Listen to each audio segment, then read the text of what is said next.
I really believe that Midday Squares Bust a Peanut is better than a Reese bar. And so we started here, and our customers will agree. Just Google the reviews.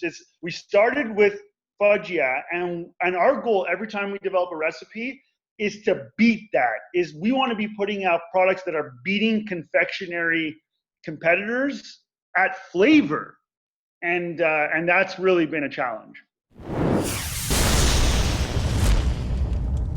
Hello and welcome to the DTC podcast. I'm Eric Dick, and today I'm solo with Nick Saltarelli, the COO of Midday Squares. Now, my wife is always on the lookout for new D2C brands, especially around in the chocolate space. And so she messaged me and said, "Check out this Midday Squares brand. They're coming from Montreal. They've got this really interesting looking product that sort of combines the best aspects of chocolate bars, the best aspects of protein bars into this like one value packed package." They look like fun guys. I messaged them up right away on LinkedIn, and here we are on the podcast. So I got to thank Carrie. Special thanks to you for helping us book this podcast. Welcome to the D2C podcast, Nick. How you doing? Good, man. I'm pumped to be here.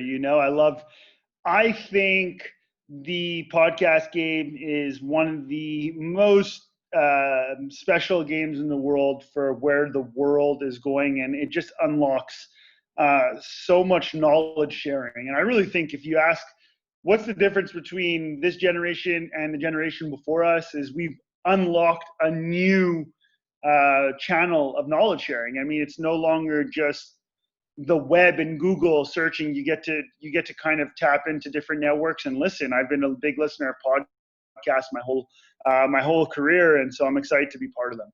Very cool. I'm very keen to talk about your podcast as well, what you guys are doing in the food space. But let's just start with a little overview of how Midday Squares came together and where you guys are at right now as you're entering some growth phase.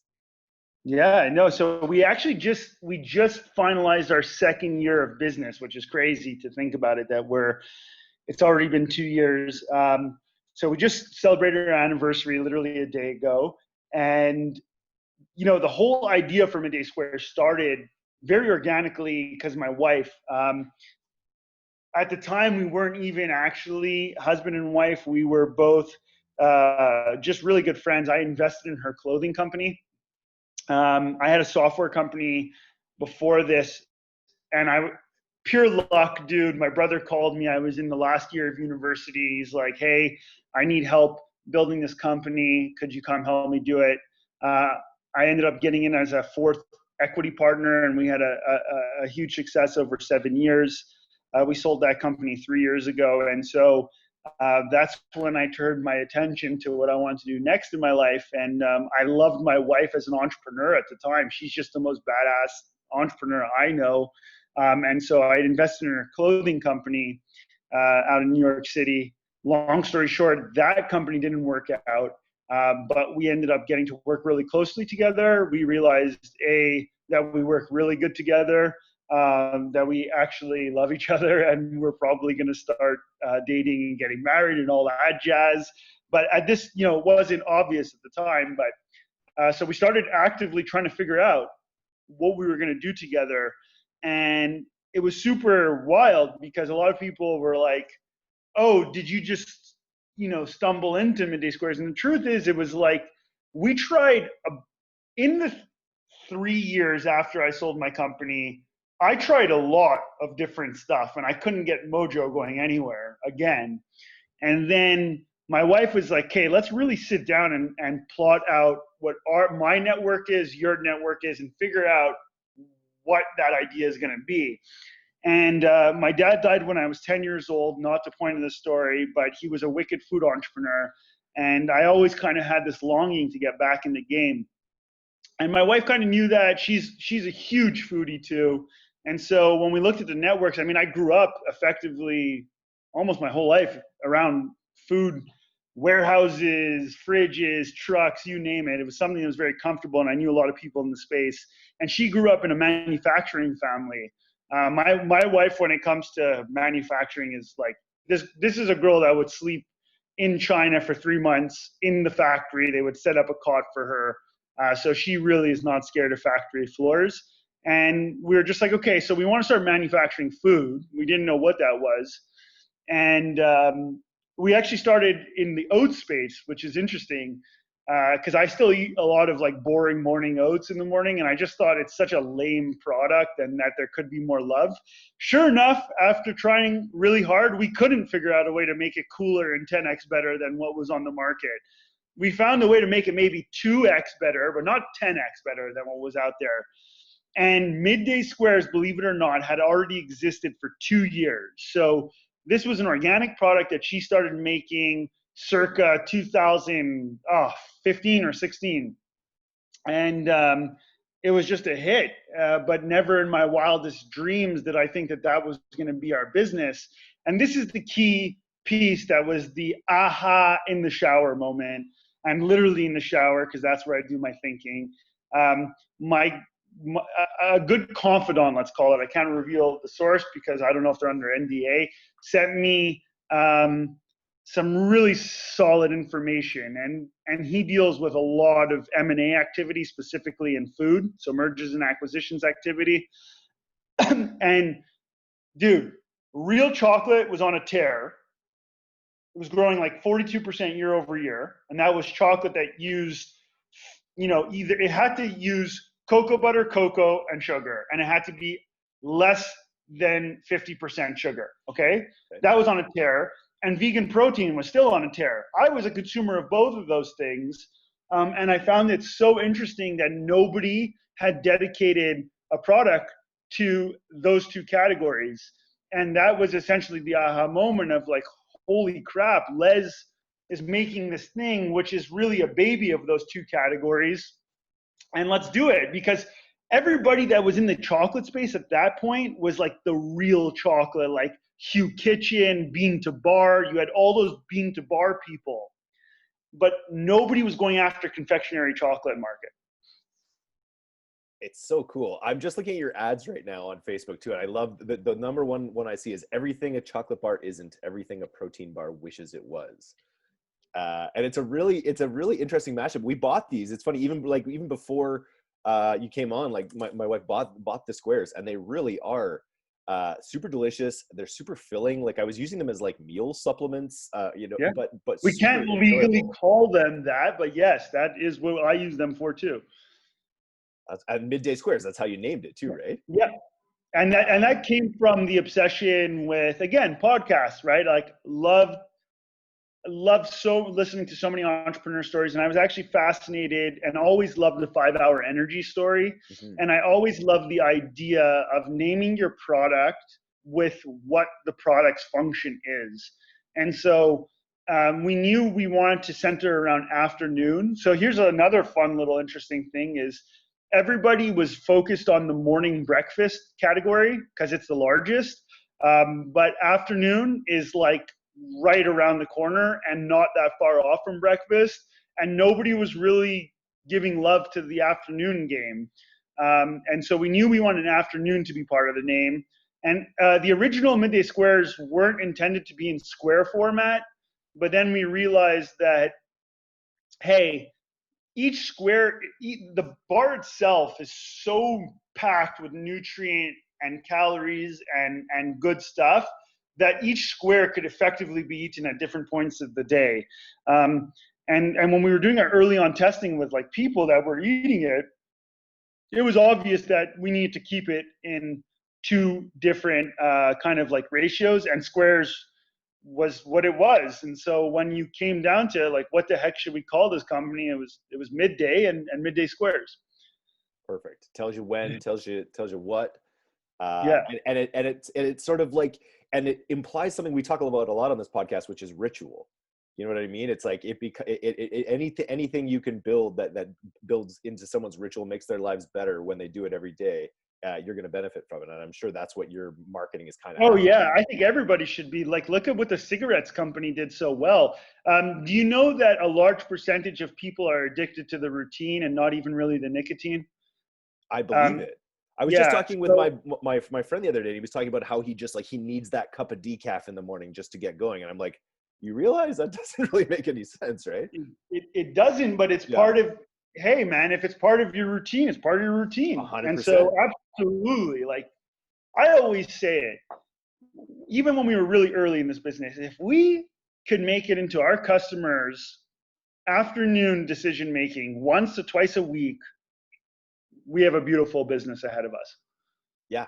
And that's honestly just from personal experience. That's literally what it was. It was like, I hadn't thought of them as meal replacements, but I remember just being like working from home, going downstairs, being like, oh, I got these squares here. Let's try this. And then not being hungry for the rest of the day, and having an enjoyable thing with coffee. It was really cool. So let's go back to the very beginning here. Let's go to when you, and let's touch on the science too, because there's a reason why it really keeps you full. Go for it. I cut you off, so I'm waiting for you. Oh, no, that's okay. No, just keep, let's, while we're talking about the actual product, let's finish that off and talk about why it does keep you full. Yeah. Okay. So we enrolled, you have to understand, my wife and I have no experience whatsoever in the food business. But coming from my software background, it was very common, even in universities, when we were working on research projects and stuff like that, that we would work with companies.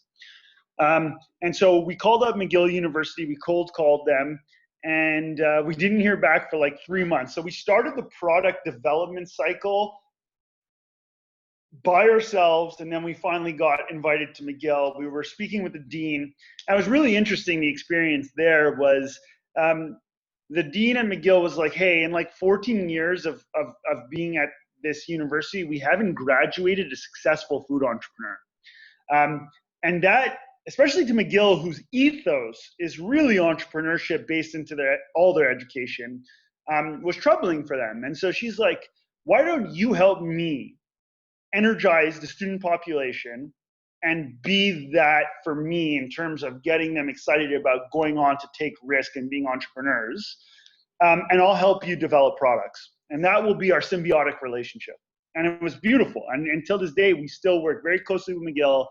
And so one of the first things, the order of the business, was my wife's original recipe had 22 grams of sugar and only like 6 grams of protein per serving. Okay, so per bar, our original recipe was 22 grams of sugar, 6 grams of protein. Okay. That is not marketable macros. No, my wife would not buy that. She would say that yeah, those macros don't work. Yeah, those don't work. So the first order of business was, how do we get the product to the macros we believe are marketable while maintaining this flavor? And I will be honest with you, we got to 95% of that original flavor. So a home run for me, because we got the macros to 12 grams of protein, 10 grams of sugar, and then we even got 8 grams of fiber in there, which is almost unheard of in a lot of the bars. And one of the main things that we focused with McGill was, if we were going to call this product a true afternoon product, how do we really satiate hunger? And so this was something I didn't know, is that a lot of the time when you have a protein source in the real world and you do not obstruct it at all and you just eat it, it always comes with a fat source. So even if you're eating plants, there's fat in plants. If you're eating nuts, there's fat in nuts. If you're eating meats, there's fat in the meats. And the fat and the protein in the digestive period is very important, because that balance is what keeps you going, fueled. What's happened in the industry is that we've separated the two. So proteins, when they come refined from fats. And so usually if you have a protein shake without much fat content in it, you'll be full for 45 minutes at max before you get hungry again. And so really focusing on the balance of fat to protein ratio and our fat sources gives our product, no joke, each square will give you about 2.5 to 3 hours of hunger coverage. Yeah, I can confirm to that.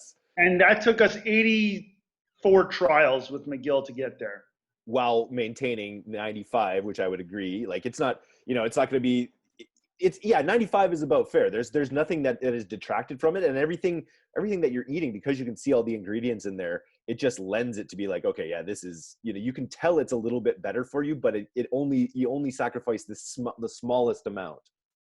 But how about this?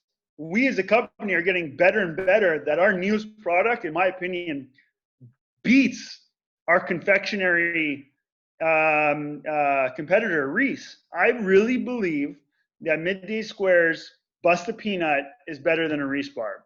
And so we started here, and our customers will agree. Just Google the reviews. We started with Fudgia, and our goal every time we develop a recipe is to beat that. Is we want to be putting out products that are beating confectionery competitors at flavor, and that's really been a challenge. I bet. Yeah. Super interesting. Great product names too. Bust a Peanut. So for everybody listening to this podcast, it's aggressive. I love it. The women at our company came up with that name, and the original name was what everybody thinks it would. And I was like, "Are you guys crazy? Like, are you out of your mind? Like, we can't drop that." So, like, everybody gives men a bad rap. That was fully created by the women at our company. I love it. Nice. I think you're safe. Now, okay, so we have a really good understanding of the product and how you got there. Let's talk a little bit about its reception, like how you brought it to market and when you really knew that you had a hit. Besides that you had a great product that you were formulating, how did you know that this was something you were going to be able to scale? Yeah, man, that's okay. So number one, I want to make it very clear that this project was 10 years in the making for Les, Jake, and I. So that's my partners are my brother-in-law and my wife. Now, what do I mean by 10 years in the making? We have collectively together, us three, probably tried to start 9 businesses, of which one was successful only. And so when we were coming into this, we kind of had made a lot of mistakes and knew what we wanted. Now, enter Jake, who was supposed to be on the show today but couldn't make it. I saw Jake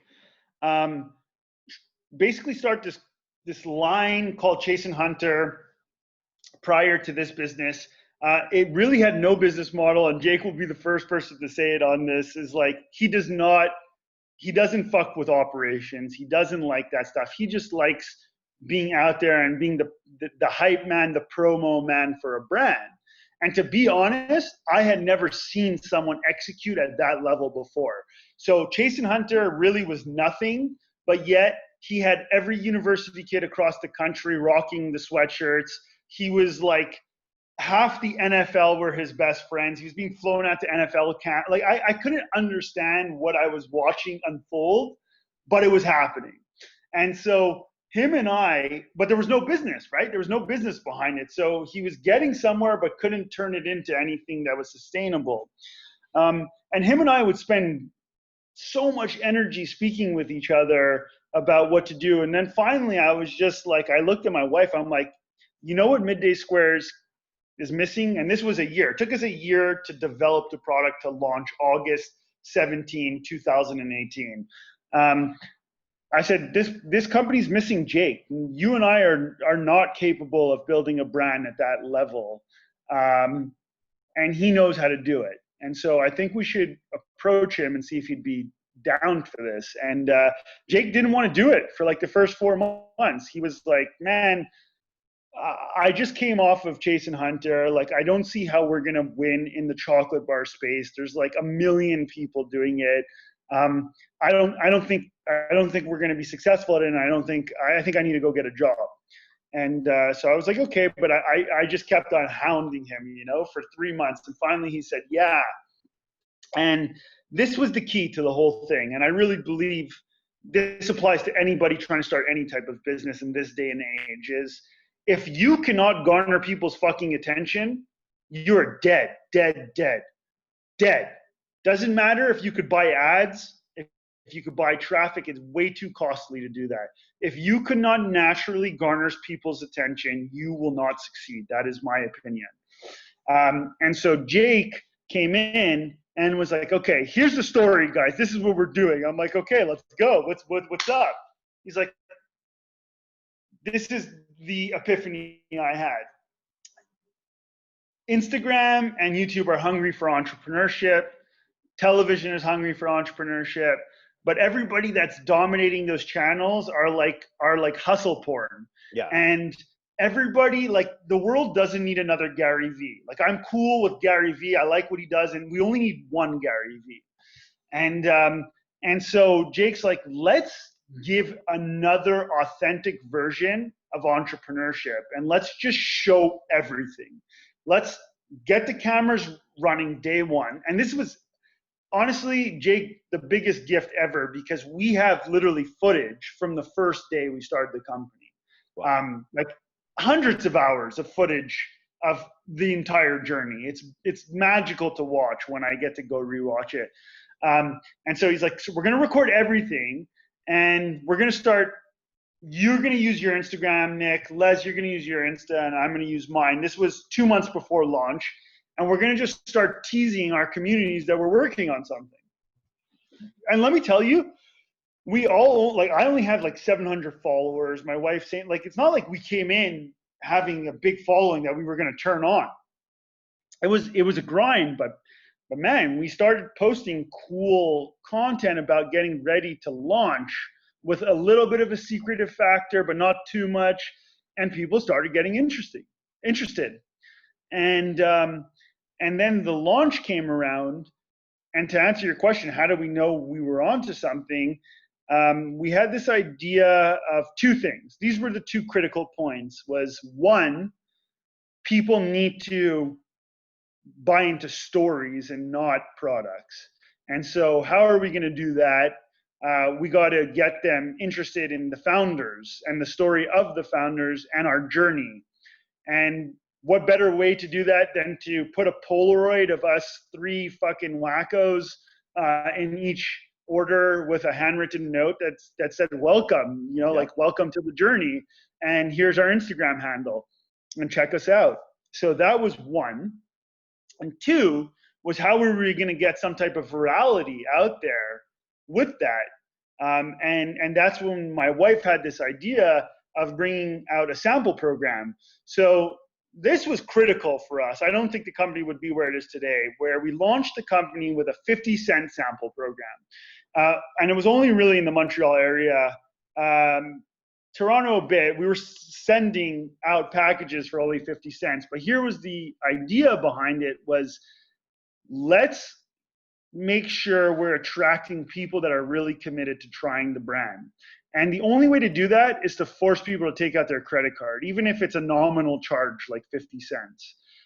Because freeloaders, you don't want those. Like if it's just free and you don't have to do any work, you attract people that most probably are never going to become purchasers. But the second you have to take out a fucking credit card and make a transaction, that's annoying, that process. And so you have to be committed to trying it. Yep. And dude, we launched a sample program, and we literally, I'll never forget it. It was just like on our Instagram that we had been hyping for 2 months. We just said introducing with a picture Midday Squares, and the rest is history. I mean, we sold a ridiculous amount of 50-cent sample promos, and we would drive all over the city. So we would do production from about 8 to 2 to 3 p.m. and then we would all split up into 3 different cars and go deliver.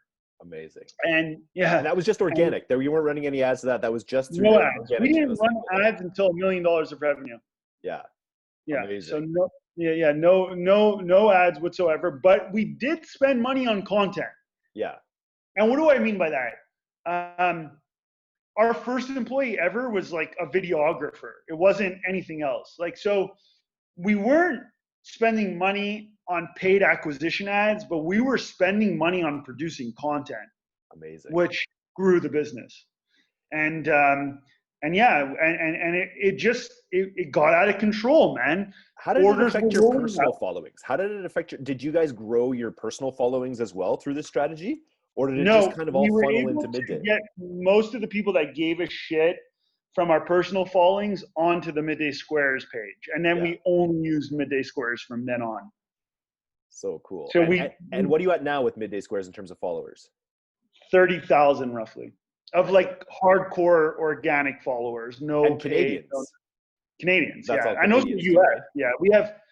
We have serious people that follow us, like some serious actors and athletes and yeah, no, we've made it into seriously deep communities around North America. How? I have no idea. We ended up in SNL green rooms. Nice. we power, I would say, 50% of the NHL hockey teams for their after-room snacks, simply because the players demanded it. So yeah.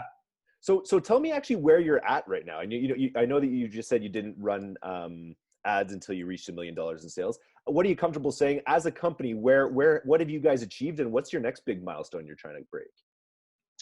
Okay, so I can't get into the numbers specifically, but we ripped past $1 million, ripped past it very far. In your and first the year? we did. I'll tell you, the first year number was in our first 12 months of business, we did 1.4 million. So cool. Of revenue, and the next marker's 10 to 15 million is what we're trying to achieve of total revenue, including retail and direct to consumer. Very cool. All right, so we're on direct to consumer. What's about, like, what does your split look like right now? And how much has that evolved since the new times began? Oh yeah, so this is super interesting, and I'm super happy. So one thing I would like to say, and I've been reading a lot about this on the Twitter. I follow a lot of people in the D2C community on Twitter.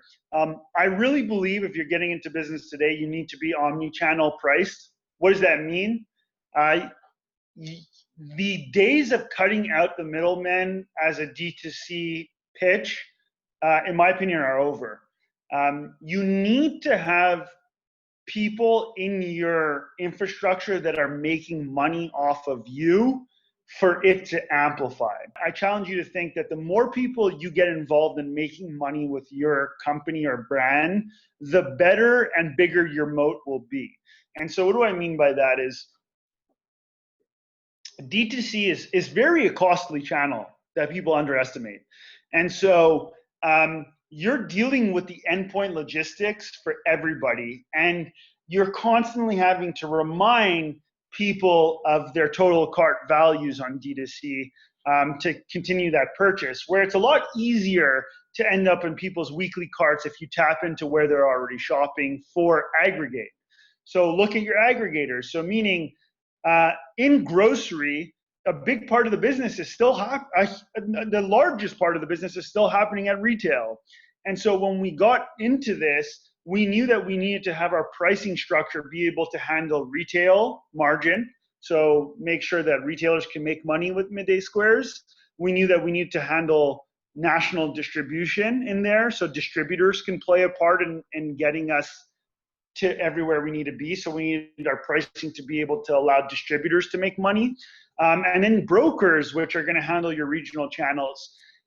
When you go D2C, it's very common to take, you've seen this chart a million times, us, them, and then they show the savings calculator that's passed on to the customer. That's not realistic. Because at the end of the day, the consumer still needs to go through their channels. Shipping costs are way too expensive. And then if you don't have that moat being built in with you, you end up being this like really basic D2C company that really only has one distribution channel. So for us from the get-go, it was like, we want to never compete with retailers. If you buy on middaysquares.com, it's cost you the exact same price as going into a retailer and buying 12 bars. What our .com's there for is a true omni-channel experience, meaning I want our customers to be able to buy Midday Squares wherever the fuck they want to be able to buy it. That's it. That's the simple model there. And that's what we tried to do. And that helped us going into COVID, because when COVID hit, our category of functional bars was hit the most in the entire channel. So our distributor, UNFI, who's the largest food distributor for our channel in Canada and the US, was sending reports to everybody to let people know, oh shit, who's getting hit, who's not, because everything was out of whack. Our product channel was down 60%. So year over year, our product was down 60%. In retail specifically, because it was in hit retail so hard. specifically. Yeah. Now I have a hypothesis though as to why we were the biggest, because I also believe our channel is the most up to date on D2C. And so I believe what happened is, because all of these products in our channel had D2C experiences, consumers shifted their purchasing online right away. Whereas bread, meat, muffins, those didn't have D2C experiences. So you saw drops, but you didn't see anything as dramatic as 60%. That being said, we saw a huge increase in our D2C business. So going into COVID, our business operated at about 85-15, 85 retail, 15% D2C, and now it's really about 50-50. Amazing. Yeah. And do you do your ads yourself, or do you do everything internal, or do you work with an agency? No, everything internal. I am the biggest proponent, I don't know if that's the right word, biggest pitcher of you should never outsource your core competency. And so as a business, you got to write down on paper, what are our core competencies that are required to be successful? And all those things that you write down should never be outsourced to a third party, in my opinion. That's interesting. So what does your marketing team look like? Do you run the ads yourself, or have you hired an internal marketer? I started myself. I spent a lot of time. I actually started my career in the adult space as a media buyer. As you would in Montreal. Yes, exactly. I was an adult media buyer. Yeah. And so but nothing, I'll tell you right now, if you're hiring, you want to hire adult people. You want to know why? The reason is it's the most cutthroat industry in the game. It is so competitive, and all the people that know what the fuck they're doing in media buying are in the adult space because there is huge scratch to be made. Yeah. A lot of money moving around. But there's a huge barrier to, it's funny, I've tested some adult traffic before in media buying, and it's like, but you have to, your engagements are so low that the choices that you make, like there's very few ways to skin the cat in adult. I feel like you just have to and you have to be right on that cutting edge, because engagement is so low. Anything less than the best there won't get any play at all. It is why it's if you can win in adult media buying, Facebook is a breeze with the algorithms. These algorithms don't exist in that world, right? So you are a high frequency day trader in that space. That's the way I love explaining it. And so coming from that world, we started the business. I was handling media buying. And now we finally split the company into retail operations and online operations. And on the online team, we have our CTO. CTO reports to me, and just one media buyer. That's it. That's awesome. How big is the team now? You know what? I haven't done a count, but close to 30, let's call it. That's fantastic. All right. So yeah, it's been an intense year of hiring. So to get to your next goals, which you said were 10 to 15? Yeah. So what's the big play to get to your next plateau here? Oh yeah. So okay, there's a few things. Is that we had to build a manufacturing plant, as you know it. When we started this business, we went to go see I want to say 26 co-packers. So co-packers, for everybody listening, is a contract manufacturer, someone that you contract out your manufacturing to. They provide the manufacturing services. Of the 26 we saw, none could make the product the way we wanted it.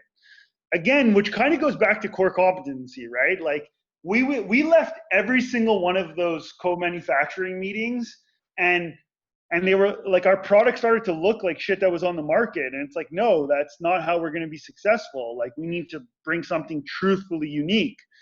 And then the more we realized that there is not going to be a manufacturer that's going to be able to do this, because the capital investment required to do something the way we want to do it was too high. It was close to $1 million. And they wanted these huge commitments and upfront fees. And we're like, we don't have this, and so we were forced into manufacturing ourselves. So we started manufacturing in our condo. And we got the condo certified by the Canadian Health Food Inspection Agency. Okay. Then we moved into a big kitchen, and now we've just completed a build out of a fully automated plant. So before we were going into that scale, of growing the business for our breakout year, we need to make sure that we had manufacturing that could keep up pace with the Loblaws and the Sobeys, you know, and that was, if you ask Nick, what was the last 8 months about? It was about building the infrastructure for scale, and the next 12 months is about just executing on that. You know, to date, right now, we don't have Loblaws or Sobeys live across Canada, and those are turning on all within the next 6 months. We're turning on almost 2,000 stores.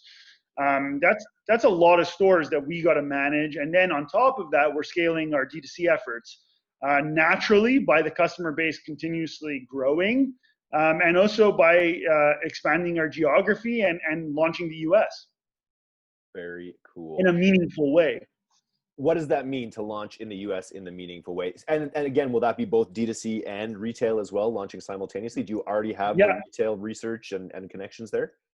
Yeah. So I'll tell you a little bit about that piece. Was again, building in public, building for a real fan base is huge. Every single connection that we've got to date for retail has come through our following. There's not one single store that we're in that hasn't come through that following. And that's how important a network is. And Instagram, YouTube, LinkedIn allow you to build those networks on steroids at scale. You know, you just can't keep up with how fast those networks can grow. And so in that, what I mean by investments is, like, you can't just go and win at retail by just dropping your shit on a shelf. And so we have this model of how we launch cities, how we grow our audience in those cities, and that requires meaningful resources from our media team and investments, and then taking that resources that we're doing and amplifying it through ads. And so the money required to do it is important. And when I mean meaningful, we're in the US right now. We've been in Barry's Bootcamp Barry's Bootcamp was an interesting partner because it gave us coast to coast distribution points, like overnight. We were across in every main hub that you would need. So that was interesting. And then our online business has been shipping to the US. That being said, we don't have a dedicated US website, which is we're launching that, and we have no marketing efforts that are dedicated to launching cities in the US. That's by saying meaningful, what I mean by that is we're finally initiating a true plan to back up our brand with actual resources, money, and media that's going to amplify sales and awareness in those areas. That's interesting. So even though you're talking about D2C, you're still talking about launching it in an omni-channel fashion. So you're not just going to start blanketing the US in ads. You're going to go to the places that you're focusing on in retail and saturating those areas. I absolutely think the worst thing you could do as a D2C brand is launch. There's this misconception that because you're online, that you need to cater to a coast to coast area. Here's what you're missing if you do that. The odds of somebody falling in love with your product on the West Coast meeting someone that's fallen in love with your product on the East Coast are very low. If you focus your strategy, and this has been our strategy since start, like Facebook, small micro communities, the limited resources that you have create a higher probability of people in cities meeting each other that are interacting with your brand.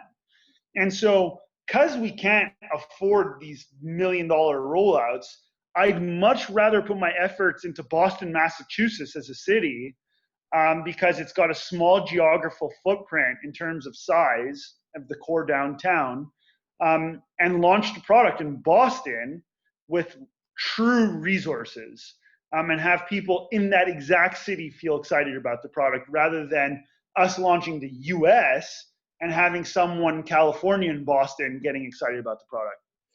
It's a really interesting philosophy. And, you know, as an agency, right, you know, we're just all about putting products out there, letting the pixel figure it out overall. Yeah.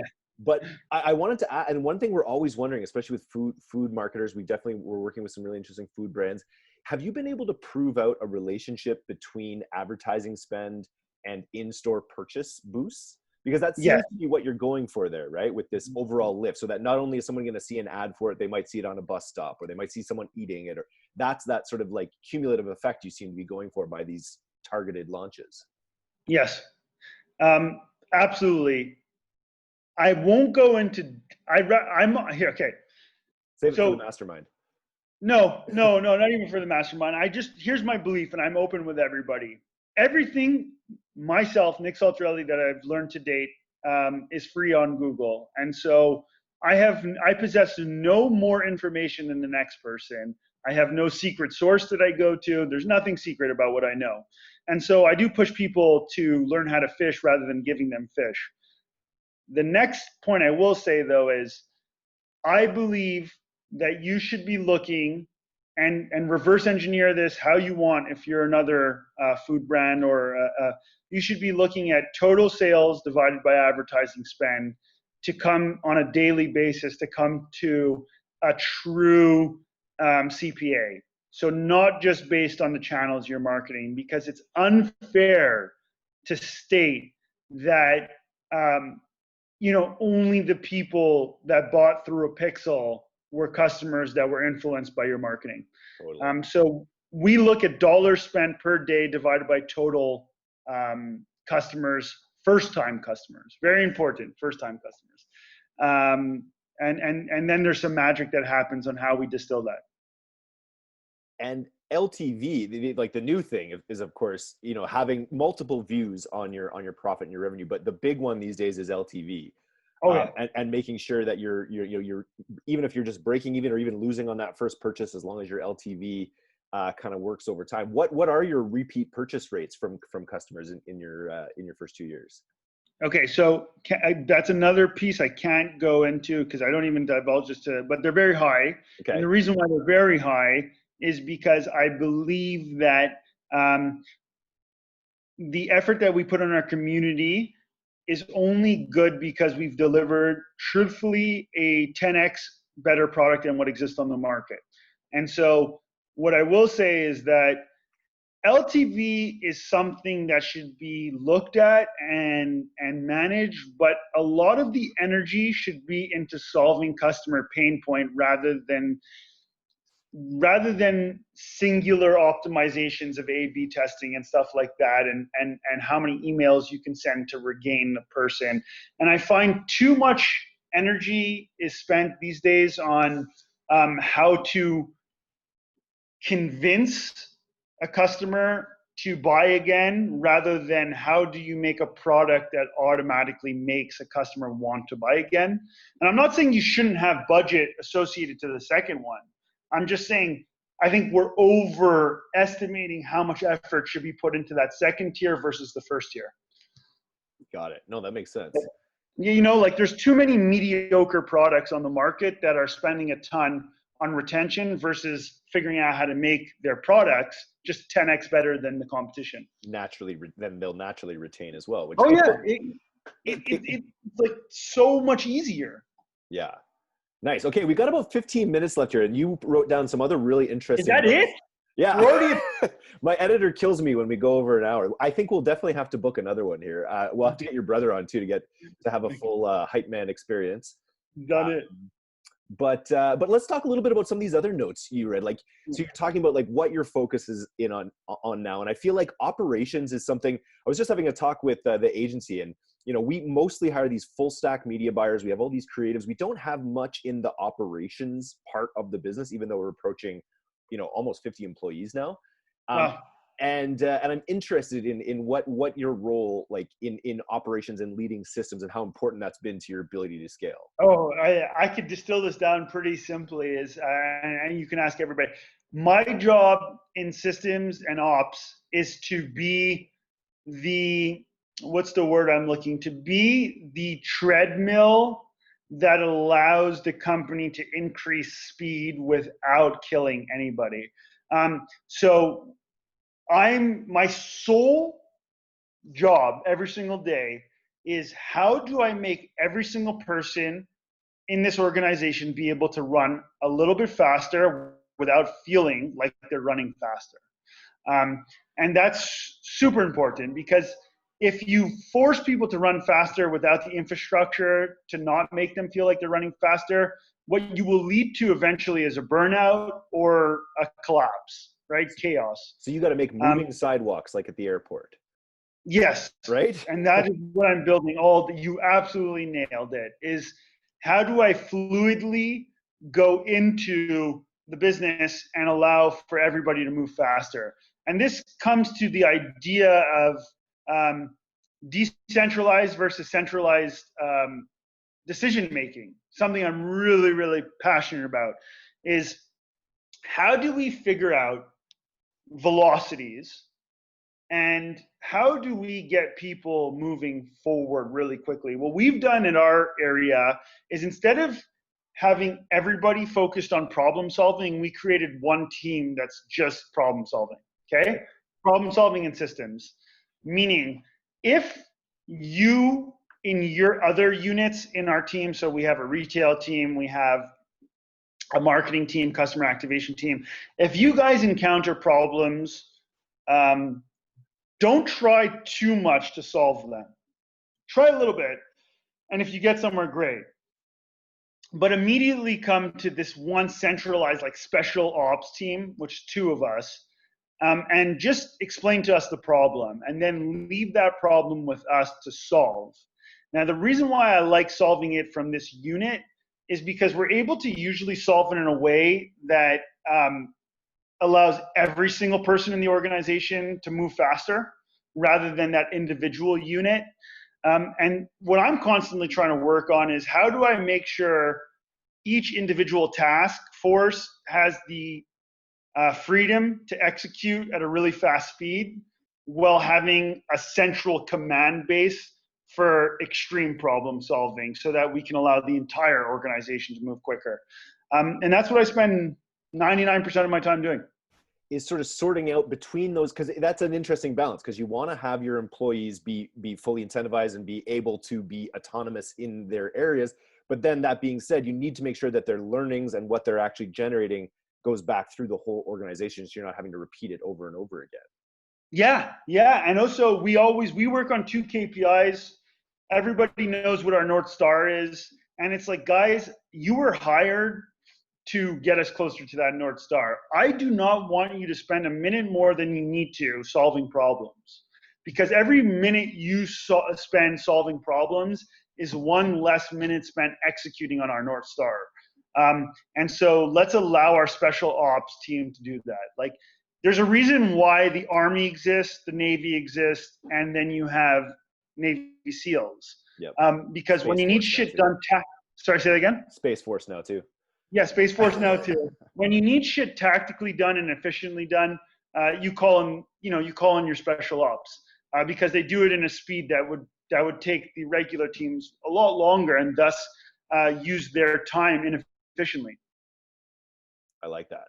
Very interesting. Yeah. Here's a question we'd like to ask, and we have a little bit on here about funding and board management, which is something I'm always interested in.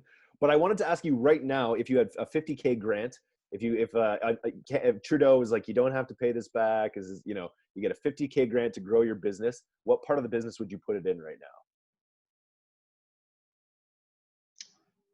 now? Ooh, merchandising, expanding our merchandising team at retail. The war that you are fighting at retail is all about your power dynamic in a store.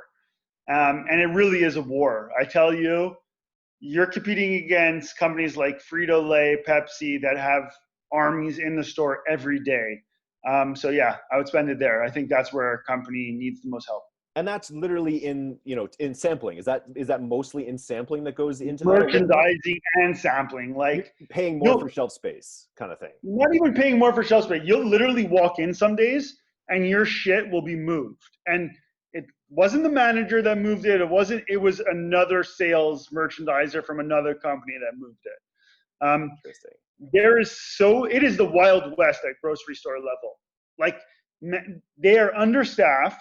They can't really it's kind of like self-management inside of a grocery store. And so like if you're not in there and your competitor's in there, they'll just fucking like move you to the side, like. So it's like boots on the ground. Yeah, boots on the ground, man. You cannot win at retail without boots on the ground. It's that simple. That's interesting. So There's where no do I find in what stores are you in? Where, and first of all, will I find it in confectionery or will I find it next to the nutrition bar? No, you will find it in the fridge, usually in a grab and go fridge near the cash and or in prepared food sections. Sometimes they put us in dairy, but we hate being in dairy. That's not where our product should be. But we are a refrigerated product. Our product expires after 90 days. And it can stay out of on the go with you for up to 5 days out of the fridge. But yeah, we are a refrigerated product. So we're not in the protein bar section and we're not in the confectionery bar section. Which is unique. Again, it's sort of like this new category. It's in a slightly different place. I imagine that might play into your favor just for that novelty aspect of people, experiencing something for the first time. It's a double-sided sword. It has novelty, but it also has confusion built into it. Yeah, that's interesting. It is a double-sided sword. That is all I can tell you on that, because every day I ask myself, fuck, this is hard, but it has huge advantages and also huge disadvantages. Yeah. I wanted to ask, have you been, I saw on your page, it was actually from a while ago, but it was a global news segment on the factory and all that stuff. Like one of the things that we specialize at Pilot House, and I always end up bringing it up in the podcast, it's funny. It's this idea of content marketing, putting content out there, even sometimes under another brand, which is funny when you think about it. It's actually what I've done with D2C and Pilot House. Pilot House is an agency, and we've created this third-party brand to start talking about a space. And we've built up this great subscriber base. We're just about to crest 5,000 subscribers in our first 4 weeks. It's just flying. We have Disney signed up. We have like Kellogg's is signed up. No, dude, I was able to tell from the second we started speaking. I went and did a little background, and like you guys know what's up. Yeah, and so what I would say is find ways to turn that content even more so into your ads. Like even just that global news segment, you could build a landing page around that, get people to watch that, tell your story a little bit, and by the end of it, people would be on subscription. Like the way that you use content to sell D2C is a thing of beauty. And I think. Oh yeah, another thing about just so you guys know, our entire funnel is about how do we get people caught up in the story of Midday Squares and not. It has nothing to do with selling more chocolate.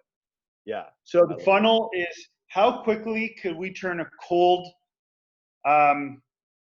customer that has no idea about the brand into a rabbit hole searcher online of Midday Squares, and a key strategy is leaving morsos of yourself all over the internet. I love it. Because that allows people to go down into rabbit holes. Nice. Well, we're going to go down on a rabbit hole the next time we talk, because definitely we'll have to book another one here. Were there any parting words that you had for people? Any other bit of advice? Or, we do have a lot of food. We have a lot of food and beverage people who listen to this. And so it's a really interesting category we're really into at Pilot House. Just wondering, if you had any other final words. Yeah, man. Do more and plan less. What does that mean? I don't want to say that. I'm not trying to condone not planning, because planning is very integral. But you should be doing way more than you are in terms of planning when getting a business off the ground. I find way too many people, myself in the past, have got caught in this trap of staying in your computer and planning, and not enough like doing. And doing is 99% of the battle. And like, that's all I can say till the day I die is like, do. I love it. Relentlessly iterate. We're just going through this planning session for the next phase of D2C right now. And we've just spent kind of like the last 3 days hammering out this huge plan, but it's perfect timing for this advice, because it's exactly what I've started doing already. Just starting to bang away and execute, get it up, get an MVP up, and see if people like it enough to pay us for it. Can I give an example? Like one perfect example. I still fall trap into this. When we were dealing with some merchandising issues, probably like 9 months ago, my wife looked at me and she said, "What the fuck are you still doing in this office? Get in the car and start driving to these stores."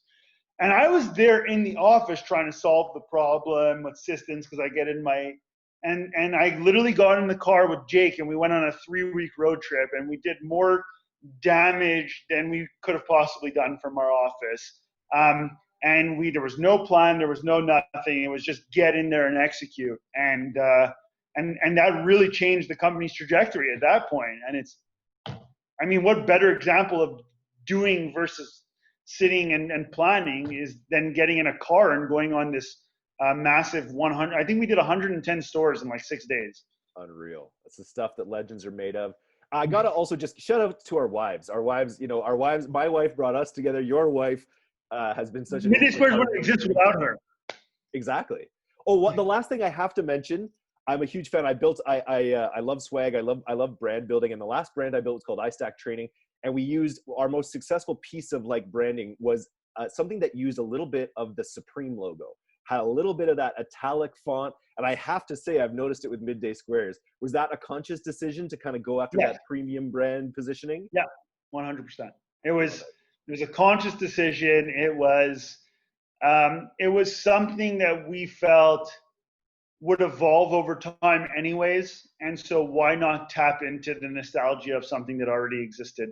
And we don't try to pretend that that's not what we did. So we feel super comfortable talking about it. Well, when I'm paying $300 for a t-shirt that says Midday Squares, then we'll know that you've really made it. But man, thank you so much. I think there's so much on this podcast for everyone, and definitely enough reason to reconnect again. And if you guys don't mind me doing a plug at the end, if you do enjoy this style of stuff, what we talk about on the Midday Squares Uncensored podcast is we really distill down on a weekly basis our journey of building Midday Squares. So we do a roundtable format every single Friday. We also have wicked food entrepreneurs on the show. And we really talk in depth about a lot of the subject matters that we talked about on the show today, but what's happening live in a week at Midday Squares. This is too good. I just have to, what you're doing, like, I think it's such an interesting thing because your ultimate audience, I don't know if this is true, but my sense is that like, I'm probably one of your top avatars in a way, which is like an entrepreneur working from home, so it's interesting the way your podcast is blending in everything, like people who like chocolate, people who like entrepreneurship, people that are like biohacking or life hacking in some way, right? Like it kind of all coalesces in the podcast. Here's another piece, dude. Eric, I think you'll like agree with this is Midday Squares is the way it is because we just stay true to who we are. And that's what everybody should do. Like we say it on the podcast all the time. Don't try to be somebody else. Just do whatever your thing is.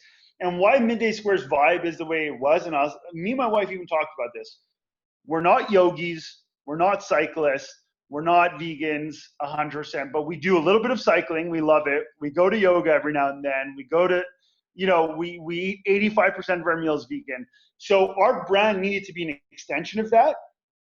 And really, we're entrepreneurs, hustlers, and we're of that age group, and there's a ton more people like Les and Nick in the world. And so why not make the whole brand about that? And so, yeah, absolutely. We're like, when you look at what we're doing in the multimedia aspect of things, it's not about chocolate, although chocolate, the thing that we say is people come for the chocolate and they stay for the story. And we're just really excited about the coolness of the brand. My dream was always to start a podcast. I got to do this with this company. My wife comes from street fashion. She's literally a designer. Our new line of swag that's coming out is like a dope ass fucking fashion line. She gets to do that.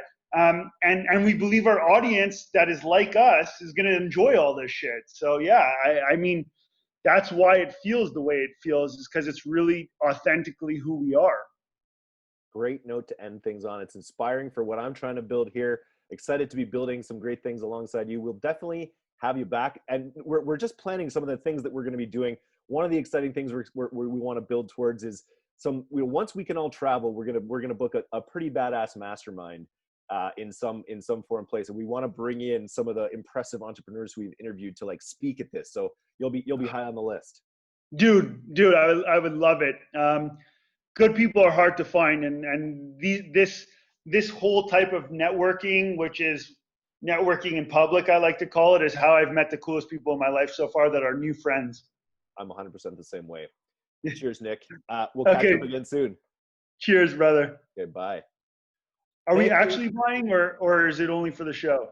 We're gonna say goodbye, and then I'm gonna say a thing for everyone to subscribe, and then we can keep talking if you want. No, it's all good. I just didn't know what to do. Okay, but let's actually hang. Okay, brother. Rock and roll. Thanks for having me on the show. Definitely. Okay. Cheers. Thank you, everyone, for coming on the podcast today. Thank you to Nick, who came on. That was really awesome here. I can't wait to connect with him after.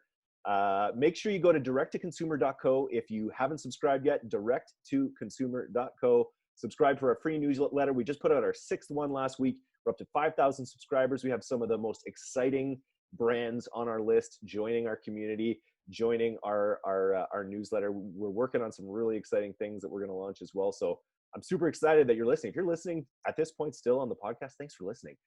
Also want to give a special shout out to Gorgeous. We're going to be doing a little bit.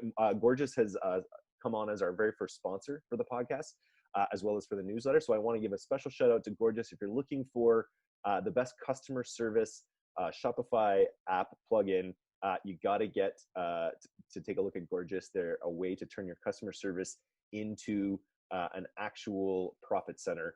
And I'm super excited to be partnered with them. But anyways, yeah, thanks for listening, everybody. This was a doozy, and I'll see you again next week. Peace.